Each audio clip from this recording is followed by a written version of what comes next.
오늘 귀한 안식일, 이 안식의 축복에 들어오신 모든 성도님들을 환영합니다. 축복 많이 받으시기 바랍니다. 그 축복 중에 말씀의 축복도 충만하기를 바랍니다. 근데 아시죠? 듣는 자가 믿음이 화합지 아니하면 말씀에 힘이 없다는 거예요. 믿음으로 함께 나누게 되길 바라면서 오늘 어떤 그림인지 아시죠? 그 다음 보여드리면 좀 더 확실해질까요? 무슨 얘기인가요? 누가 열심히 기도했어요. 눈물 흘리면서 기도했습니다. 그리고 성전을 보니까 쇠락했어요. 그래서 왕에게 특별 호소해서 성벽을 건축한 사람 이야기, 느헤미야 아시죠? 이 중화동 교회를 보면서 수십 년 동안 정말 수백 명이 기도하고 꿈을 꾸고 소원했던 그 성전 건축이 드디어 이루어졌습니다. 하나님께 영광 돌리죠? 느헤미야가 얼마나 감격했을까? 또 우리 모두가 얼마나 감격했을까? 느헤미야는 성전 건축을 마무리하면서 단순히 성전 건축으로 끝나지 아니하고 말씀 개혁을 일으킵니다. 에스라를 통하여 말씀을 보고 그 말씀을 듣고 백성들이 믿음이 화합하면서 눈물바다가 돼요. 그리고 개혁이 일어납니다. 거기서. 그래서 안식일 개혁이 일어나고요. 안식일 날 쉽게 하던 일들 이제는 하지 않기로 결심하고 약속하고 심지어는 매까지 때리면서 느헤미야가 개혁을 하죠. 그리고 헌금 안 내니까 레위 백성들이 다 도망갔었어요. 우리도 먹고 살아야 하지 않겠느냐. 그런데 11조 개혁을 하면서 그 사람들 먹을 거 주고 너희들 와라 책임지겠다 하면서 하나님의 일을 시작하게 되면서 또 놀라운 하나님의 역사가 일어나고요. 또 가정에도 개혁을 이루죠. 그래서 절반쯤 섞여 살던 사람들과 결혼한 사람들 이런 것도 정리하고 하는 그런 이야기가 나타납니다. 그러면서 느헤미야가 성전 건축의 역사를 이루면서 몇 가지 특별한 말씀을 하셨는데요. 여기 5장 19절 5장을 마무리하면서 19절에 이렇게 말합니다. 그리고 느헤미야서를 마무리하면서 13장에 여러 번에 걸쳐서 비슷한 말씀을 하셔요. 시작이 내 하나님이요 나의 하나님이요 나를 이곳까지 인도하셔서 이런 일을 이루신 내 하나님이요 이 백성을 위하여 행한 모든 일을 기억하사 그래서 내 하나님이요 기억하소서 내 하나님이요 요것도 기억하소서 이것도 잊지 말아 주소서 내 하나님이요 기억하소서. 근데 무엇을 기억하라 그랬느냐면 내가 이 백성을 위하여 행한 모든 일 느헤미야가 정말 자신의 혼신을 다해서 일을 했습니다. 그리고 그렇게 열심히 했던 그 일 하나님 기억하시고 내게 은혜를 베푸소서. 여기 성경에 은혜 베푼다는 이야기가 나를 좀 잘 봐주십시오 그렇게 말씀하시면서 특별히 은혜 중에 가장 큰 은혜는 죄 용서입니다. 느헤미야가 아마 그랬을지도 몰라요. 하나님 제가 그 일하다 보니까 본의 아니게 때리기도 하고 느헤미야가 한석격 했습니다. 그렇게 야단도 치고 막 머리털도 뽑고 그런 얘기도 나와요.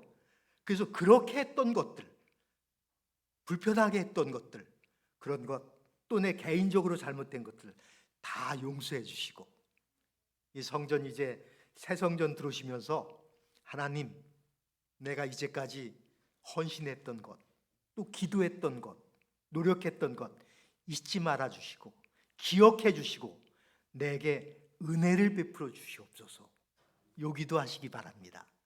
그리고 또 13장에는 3번 반복되는데 이 일로 말미암아 나를 기억하시고 이 일은 그 앞에 있었던 일들이에요. 개혁 이루었던 일들 이 일로 말미암아 나를 기억하시고 내 하나님의 전과 그 모든 직무를 해요 내가 행한 선한 일을 도말하지 마옵소서.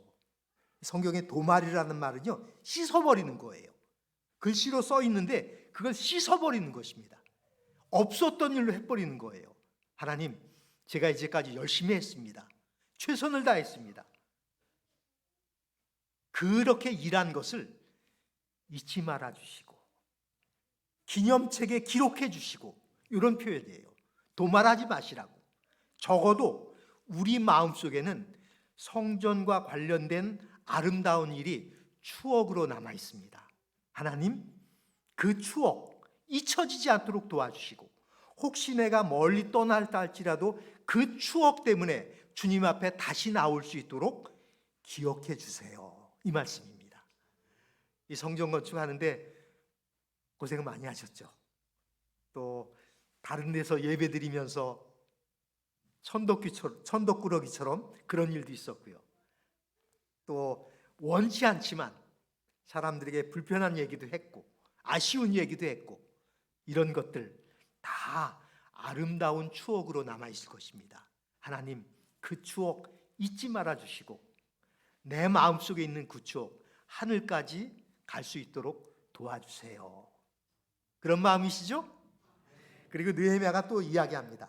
내가 레위 사람들의 몸을 정결케 하고 쭉 나오고, 내 하나님이여 나를 위하여 이 일도 기억하옵시고, 이 일, 내가 특별히 관심 두고 했던 그 일, 모든 게 다 중요하지만 느헤미야가 특별히 관심을 두었던 그 일, 레위 사람들 데려온 일, 그들 설득한 일, 또 백성들 모아놓고 이 사람들 하나님의 일을 할 수 있도록 도와야 되지 않겠느냐 했던 그 일, 그 일을 나를 위하여 이 일도 기억하시고 주의 크신 은혜대로 나를 아끼옵소서. 우리 하나님께서 여기 계신 분들 한 분 한 분을 아끼실 거예요. 하나님 보실 때요, 정말 아까운 분들입니다. 그래서 떠나거나 아니면 소홀히 하거나 하나님의 일을 소홀히 하거나 이것을 하나님이 원치 않으셔요. 하나님 보실 때 아까우니까. 그래서 느헤미야도 그런 마음으로 나를 좀 아껴주세요. 아껴주면 어떻게 하실까요? 하나님이 챙겨주셔요. 아까우니까. 그런 마음의, 내 자신에 대한 마음의 뿌듯함과 함께 하나님께 기도하시기 바랍니다. 그리고 마지막입니다. 느헤미야 13장 30절에 또 정한 기한에 나무와 처음 익은 것을 드리게 하여 싸우니, 헌금 얘기예요. 하나님이여 나를 기억하사 복을 주시옵소서. 하나님, 그거 기억하고, 사실 이런 기도하기 쉽지 않잖아요. 내가 하나님께 한 것, 아이고 내가 하나님께 했으니까 얘기하고 싶지도 않고 또 이야기하자니 창피하고 이런 것들이에요. 근데 느헤미야는 당당하게 얘기합니다. 하나님, 나를 기억하사 복을 주시옵소서. 성전을 위해 또 하나님의 일을 위해 헌신한 한 분 한 분, 하나님께서 놀라운 복을 주시기 바랍니다. 그 복 중에 제일 큰 복이 영생의 복이에요. 구원의 축복. 그러면 여기서 우리가 좀 생각할 것이, 그러면 성전을 왜 이렇게 아름답게 정말 정성 들여 헌신하면서 기도하면서 이렇게 지었을까? 여기 찬미가 맨 뒤에 보면 성전 봉헌사가 나와요. 느헤미야가 성전 봉헌을 하거든요. 근데 성전 봉헌사가 나오는데 그 성전 봉헌사가 왜 하나님의 전이 필요한지, 왜 우리가 이것을 지어야만 하는지 그 이유가 나옵니다. 여기 하나님의 은혜로 이 전을 건축하여, 맞죠? 하나님의 은혜로 이 전을 건축했잖아요. 그러니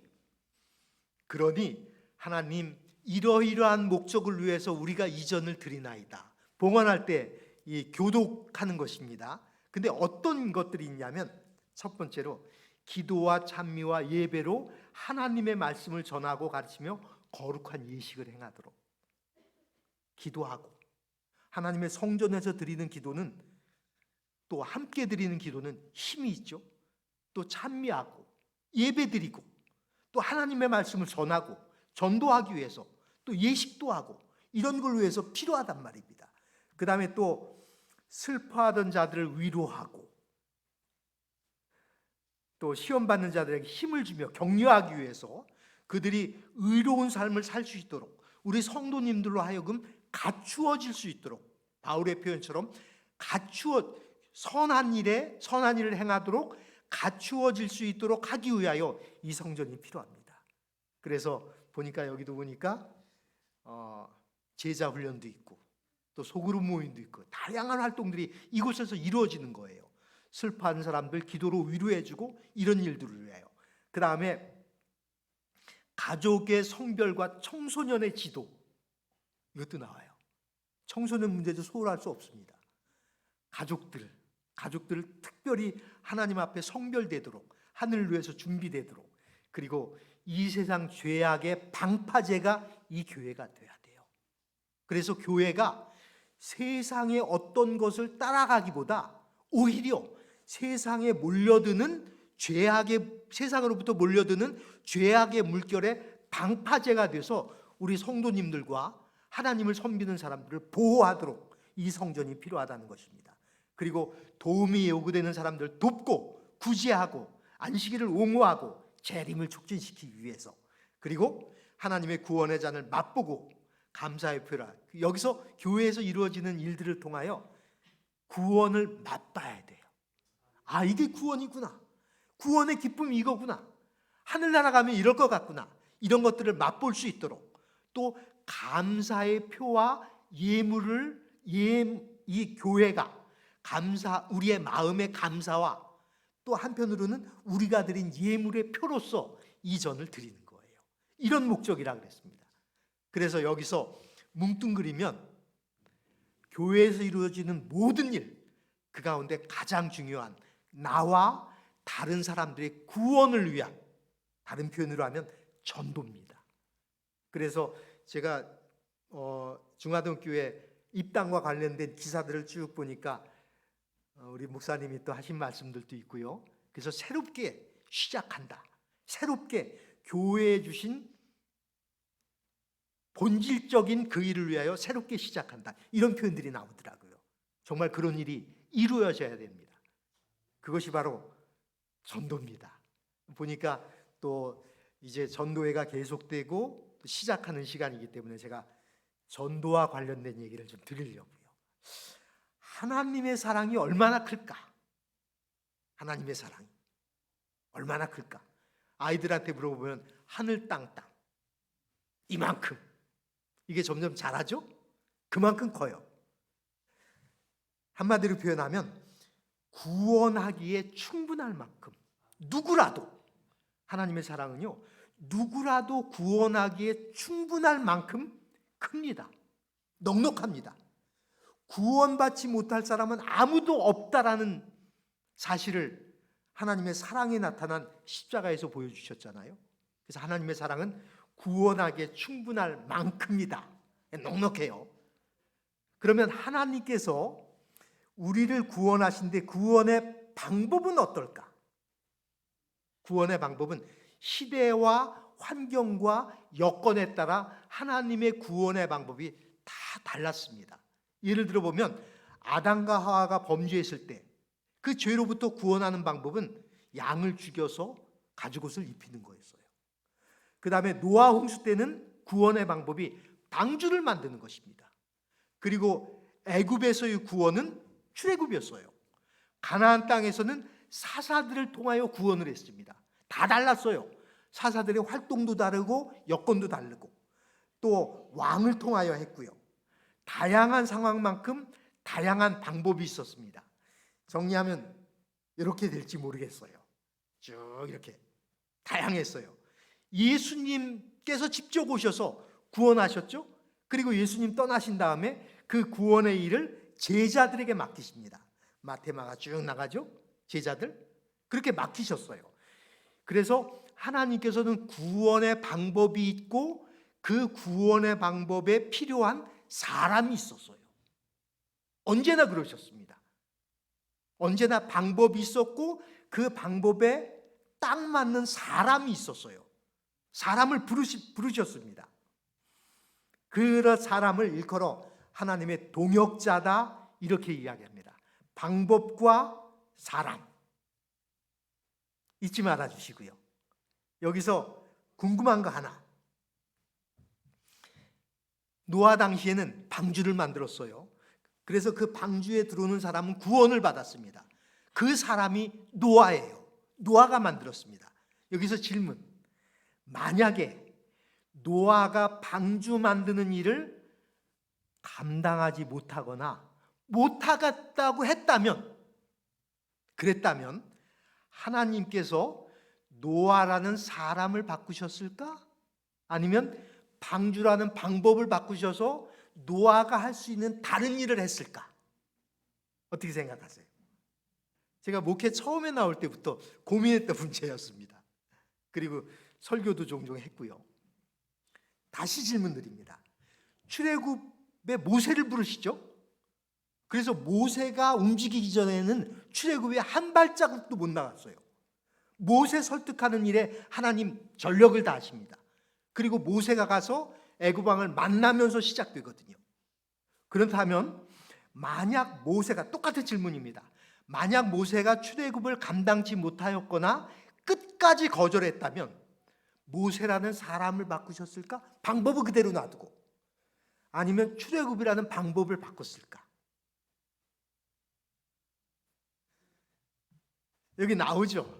힌트가 있습니다. 출애굽은 애굽에서 어디까지 가는 거예요? 가나안까지. 출애굽은 구원, 출애굽을 통한 구원은 애굽에서 나와서, 죄의 상징인 애굽에서 나와서 하늘의 상징인 가나안까지 가는 것이었습니다. 근데 모세가 어디까지 인도하십니까? 가나안 땅이 보이는 곳까지.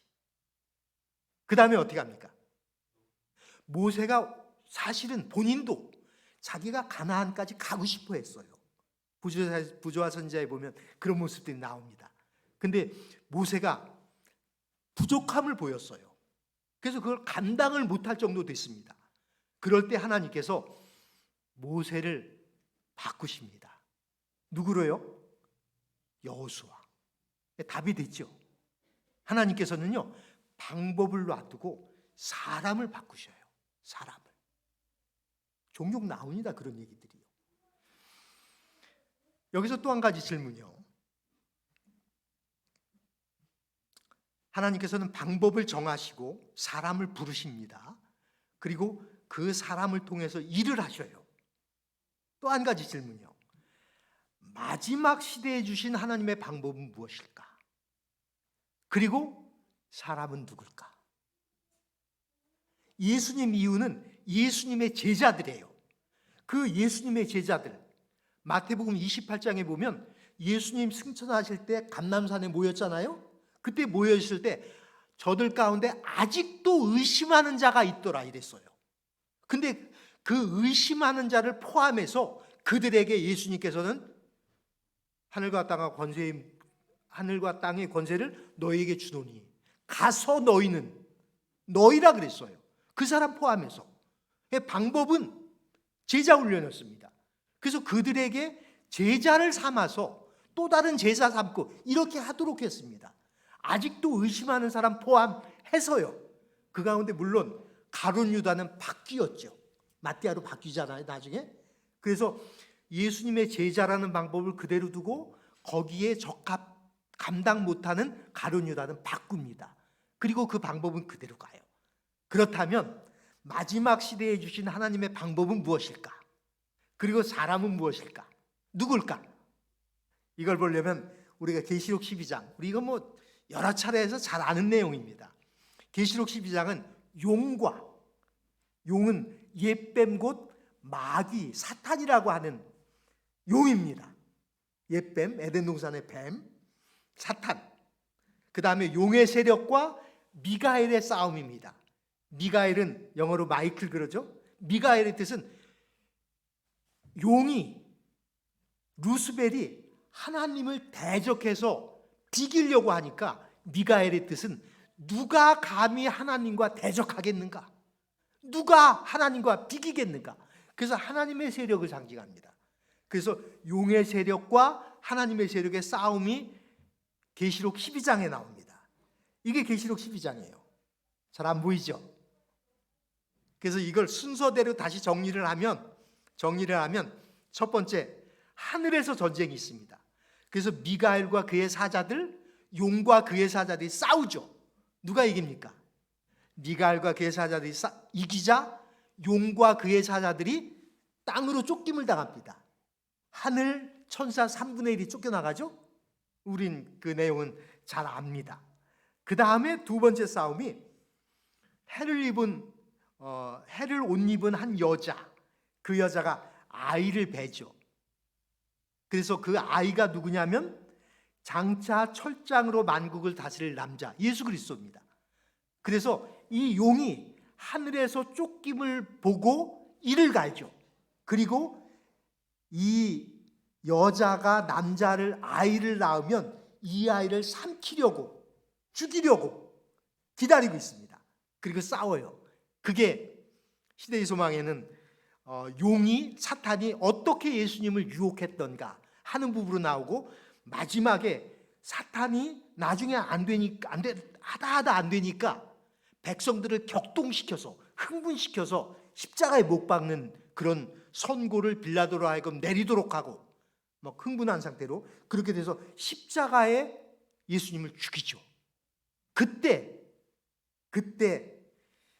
이 사탄의 정체를 온 우주가 알게 되죠. 그리고는 죄의 결과가 저거구나. 사탄이 하던 말에 그 결과가 십자가의 고통스러운 죽음이구나. 하나님의 아들의 십자가의 고통스러운 죽음. 그리고 하늘에서 루스벨이 반역할 때까지 기다리던 그 하나님의 사랑이 십자가에 달려 돌아가신 그 예수님의 죽음이구나. 요걸 알고 이제 사탄의 정체가 폭로되고 나서 그 다음엔 다른 우주를 못 다닌다고 나오죠. 그래서 이 지구상에만 머문입니다. 그 결국 예수님을 하늘로 올리우시죠. 그 다음에 세 번째가 용이 남자를 낳은 여자를 공격합니다. 이 이야기는 예언서 할 때 이야기 많이 나오죠. 여자를 물로 공격을 하니까 땅이 여자를 도와서 그 여자를 용의 입에서 토한 강물을 삼켜서 여자를 보호하는 이야기. 이게 신대륙 발견하게 되고 뭐 그런 이야기 우리 다 아시잖아요. 이렇게 됩니다. 그 다음 이야기가 마지막 이야기입니다.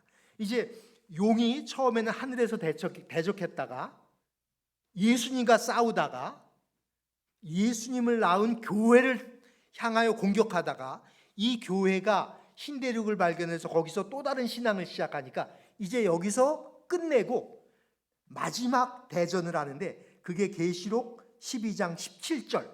용이 여자에게 분노하여 돌아가서 그 여자의 남은 자손 곧 하나님의 계명을 지키며 예수의 증거를 가진 자들과 더불어 싸우려고 바다 모래 위에 섰더라. 용이 여자랑 싸우는 것을 이제 포기해요.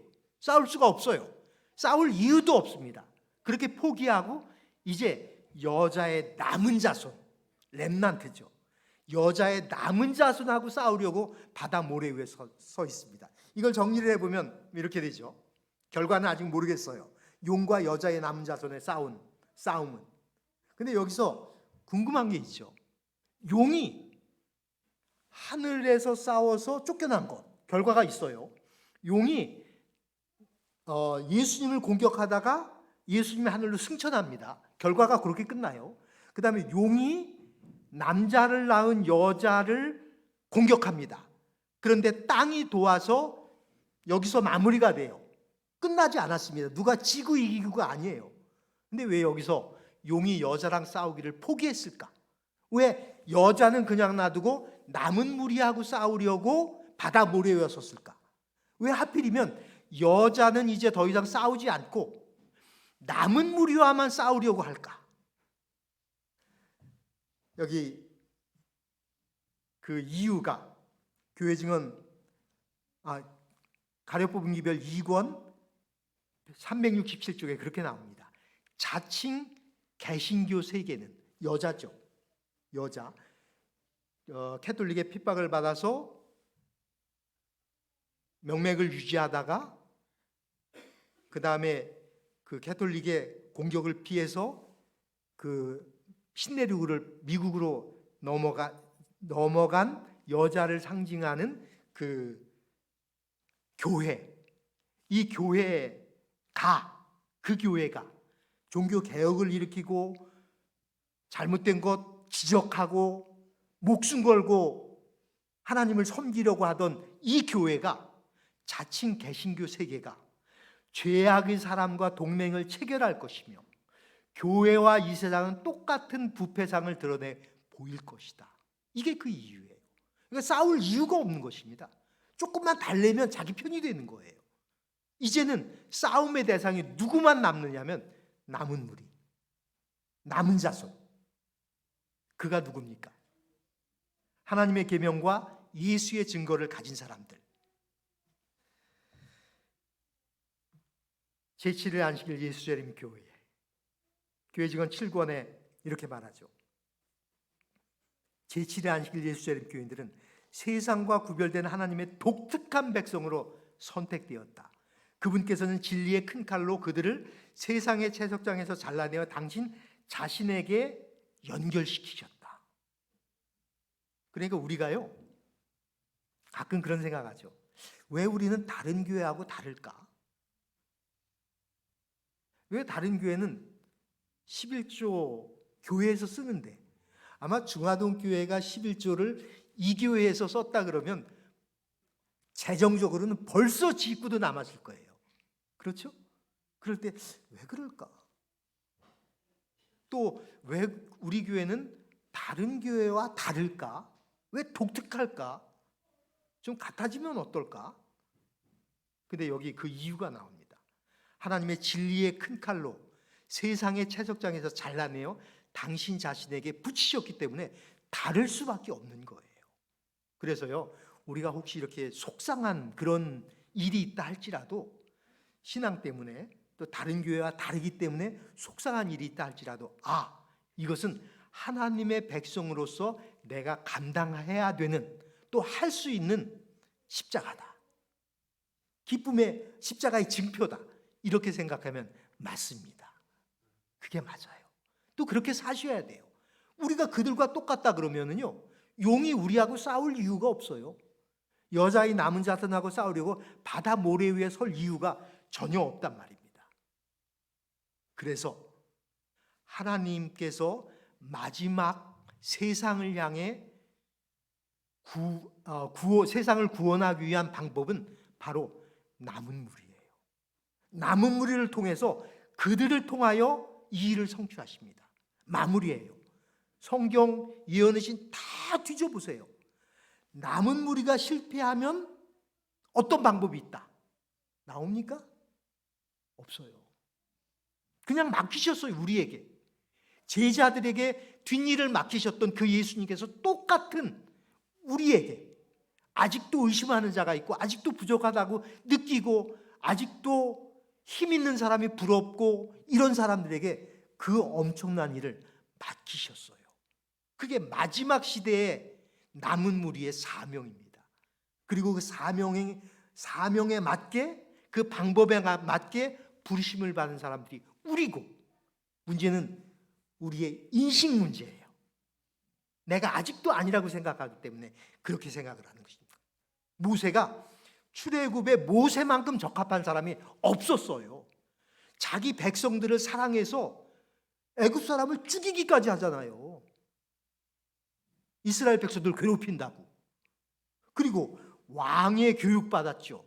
자격이 객관적으로 볼 때 자격이 충분했다고 봤는데 문제는 모세 자신이었어요.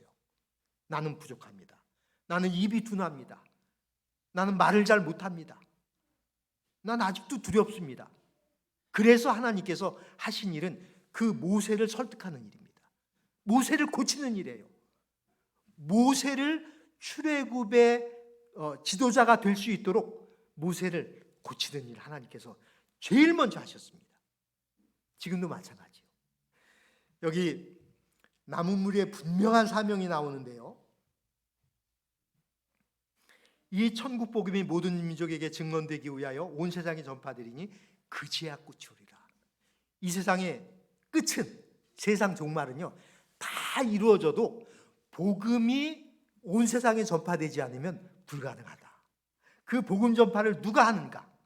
또 보니 다른 천사가 공중에 날아갔는데 땅에 거주하는 자들 곧 모든 민족과 종족과 방언과 백성에게 전할 영원한 복음, 천국 복음, 그걸 가졌더라. 이거 천사가 대신하는 것이 아닙니다. 능력 있는 천사의 힘처럼 남은 무리가 그 일을 힘있게 전파할 것을 이야기한 거예요. 그래서 저는 아까 드렸던 말씀처럼 사람들이 종종 그런 얘기 하잖아요. 개신교회처럼 우리도 11조를 교회에서 쓴다면 얼마나 좋을까? 만약에 지금 그렇게 한다 그러면요, 아프리카에 가 있는, 아프리카에서 목회하는 대부분의 목회자가 전리로 떠나야 될 거예요. 자기 생활을 위해서 떠나야 될 것입니다. 우리 한국 교회도요, 지금 이제 남을 도와줄 정도 되고 대청에 보내고 이럴 정도 됐지요.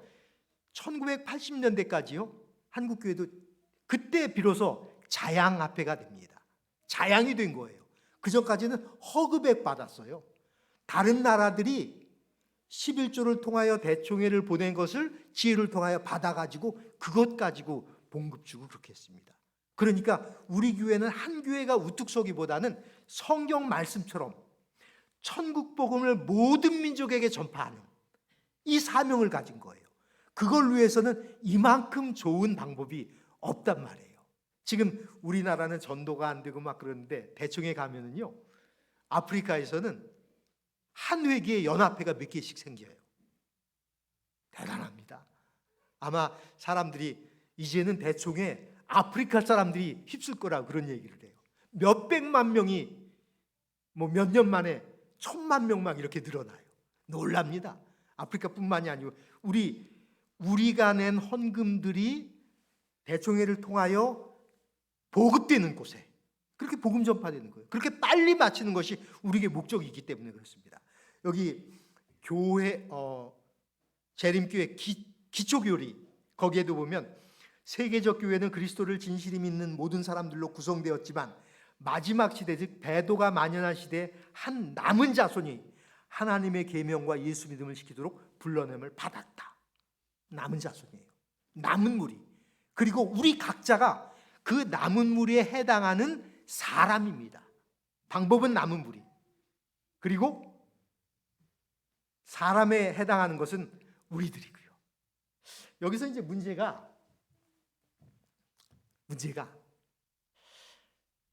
그러면 우리가 아프리카까지 가야 되는가? 뭘 어떻게 해야 되는가? 어떻게 전도해야 되는가? 남은 무리로서 무슨 일을 어떻게 할 것인가? 근데 엘렌 G. 화이트이 여러 차례 언급한 것이 전도 중에 가장 효과적이고 능력 있는 전도 방법이 생활을 통한 전도라 그랬어요.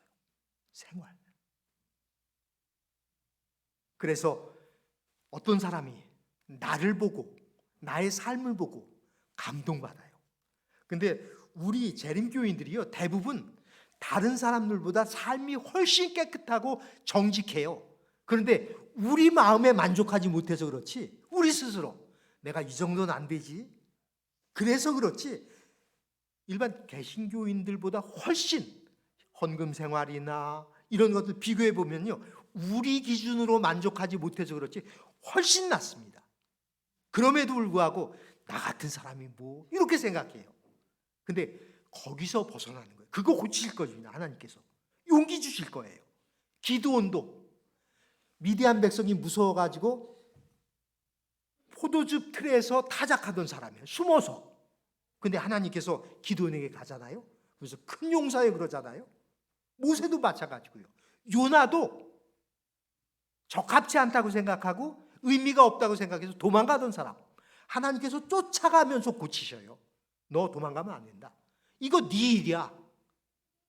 이건 남은 무리의 사명이고 그 사명이 바로 너에게 주었어. 너에게 네 주변에 해야 할 일을 남긴 거야. 이건 누구에게도 갈 수 있는 일이 아니야. 대신할 수 없는 거야. 너만이 할 수 있는 일이야. 여기도 나오죠? 그 방법은 개인의 생활 속에서, 가정 생활에서도 그리스도의 품성을 나타내는 그리스도인들, 가정이라도 잘 다스리고 가정 정말 멋지면은요, 주변 사람들이 부러워해요. 심지어는 어느 가정교회도 부러워요. 요즘에 가정교회라는 것도 있잖아요. 그런 사람들도 부러워합니다. 부러워하면서 절해야 돼. 이렇게 되는 거예요. 제가 요즘에 저기 금산에 있는 평화의 동산에 몇 년째 가 있는데요. 한 번은 저희가 사람이 필요해서 거기는 좀 외졌어요. 그러니까 사람 구하기가 참 힘들어요. 특별히 이제 사회복지사나 간호사나 이런 사람들 한참 활동할 수 있는 사람들은 구하기가 참 어려워요. 요양보호사도 마찬가지고요. 근데 이제 간호사가 그 가까운 곳에서 믿지 않는 사람인데요. 왔어요. 그리고 열심히 일을 하는데 사회복지사가 사람이 없어서 제가 몇 달간 했습니다. 저도 이제 그만두고 싶은데 사람을 못 구하는 거예요. 그런데 이 간호사가 사람을 소개해 줬어요. 근데 그 사람이 와서 면접을 하는데 뭐라고 이야기를 하냐면 이 간호사하고 배드민턴 동호회래요. 같이 배드민턴 자주 치고 남편들끼리도 잘 알고 이랬는데 이 간호사가 하는 얘기가 내가 거길 다니면서 그 요양원을 다니면서 나도 착하게 살아야 되겠다는 생각이 들어. 자꾸 착하게 살아야 되겠다는 생각이 들더래요. 사람들을 보면서. 그게 전도 아니에요?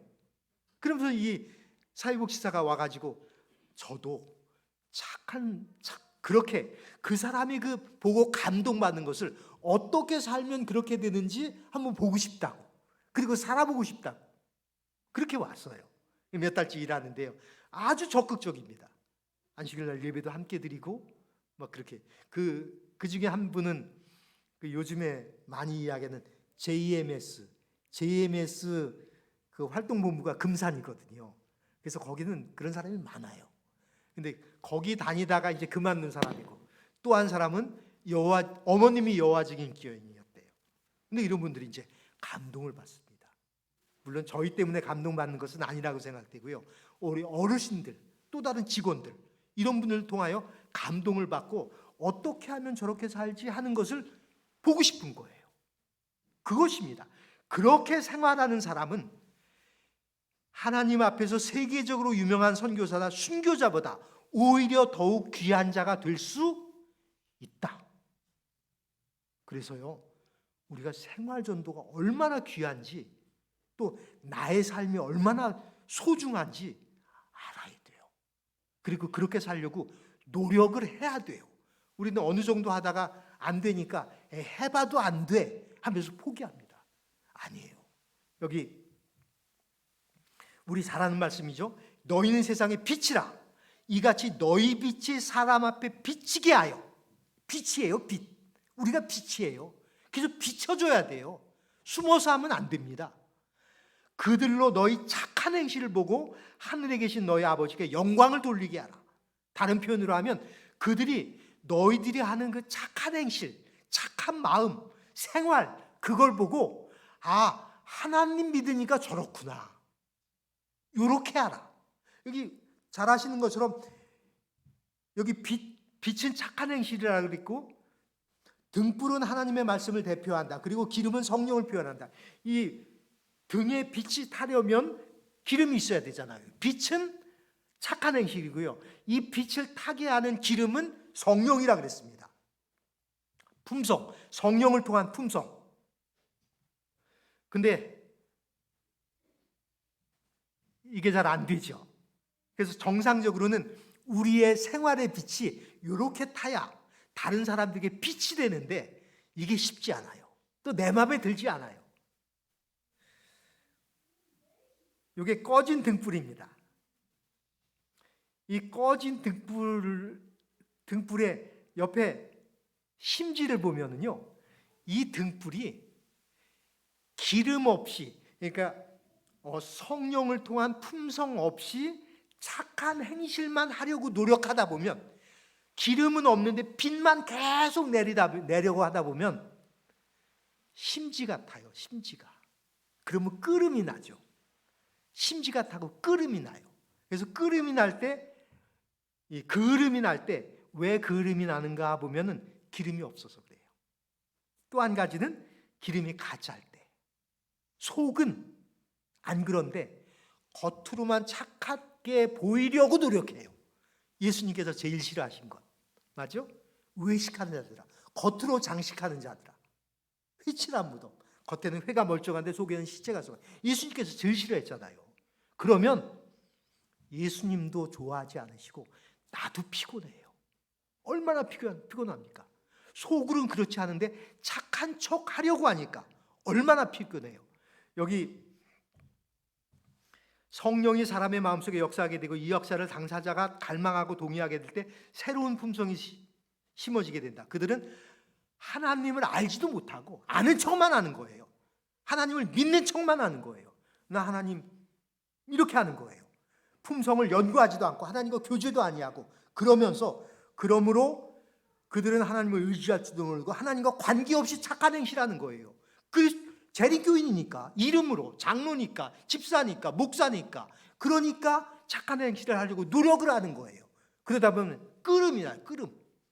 그름만 나고 나도 힘들고 그 저희의 봉사는 점차 저하되어서 나중에 형식화되고 만다. 사도 바울은 이런 상태가 예수 재림 직전에 사는 사람들의 특성이 될 것이라고 이야기했다. 그렇게 말합니다. 그래서 어떻게 해야 됩니까? 어떻게 해요? 심지를 자르고 손질을 해서 그래서 기름 점검하고 보충해야 돼요. 기름 점검하고 보충하는 것이 바로 무엇이냐면 기름은 성령이라고 했죠. 성령을 통한 품성. 이거 개발하지 않고 착한 일만 하려고 노력하면, 물론 착한 일을 자꾸 하다 보면 품성을 개발해야 되겠다는 느낌이 있어요. 근데 품성 개발은 그건 안 하고 착한 일만 보이려고 하다가 문제가 생기는 거예요. 우리 기억나시죠? 사람이 그 방법에 적합지 않으면 어떻게 하시는가? 바꾸셔요. 근데 바꾸시기 전에 하시는 일 고치셔요. 어쩌면 하나님께서 원하시는 것은 이 성전 건축과 관련하여 우리를 고치는 걸지 몰라요. 너 이대로는 안 되겠다. 너 이렇게 해서 이렇게 해서 안 되고 우리가 좀 변해야 되겠다. 근데 품성 변화가 이루어지지 않는 이유가 뭔지 아세요?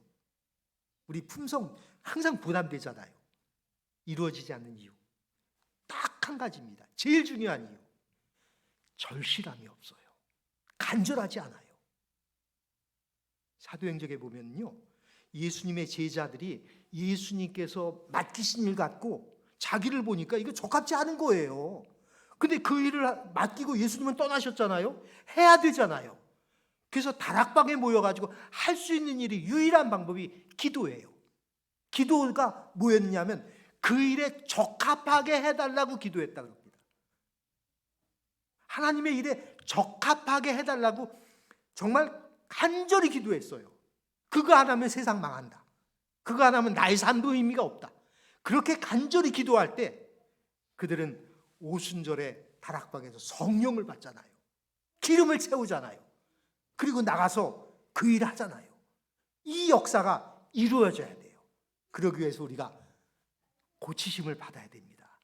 하나님께서 우리를 못 고치는 이유, 우리가 거절해서 그래요. 하나님 고쳐주세요. 내가 무슨 손해를 보더라도 감당할 테니까 고쳐주세요. 그러면 고쳐주셔요. 절실함이에요. 간절함. 하나님 이 성격 안 되겠습니다. 정말 고치기를 원해요. 간절히 매달리면요, 하나님께서 그걸 사용하셔가지고 그 성격을 사용해서 베드로처럼요 하나님의 일을 하도록 해요. 제가 영상 하나 보여드릴게요. 여기 고양이죠. 이 고양이가 뭘 건드려요. 여기 있는 걸 건드려요.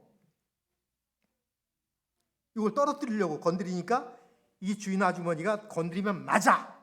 그랬더니 고양이가 놀래서 너 여기 있지? 요거 네가 발로 툭 쳐서 떨어지잖아. 그러면 이 프라이팬으로 너를 때리고 그 다음에 이 안에다, 이 할머니도 좀 심해요, 너를 넣고 볶을 거야. 이렇게 겁주니까 고양이가 이렇게 쳐다보다가 다시 옮겨놓죠. 고양이도 이래요. 고양이도. 하나님께서 너 이대로 안 돼. 이러면 안 돼. 고쳐야 되잖아. 고침 받아야 되잖아. 우리가 그거 원하잖아요.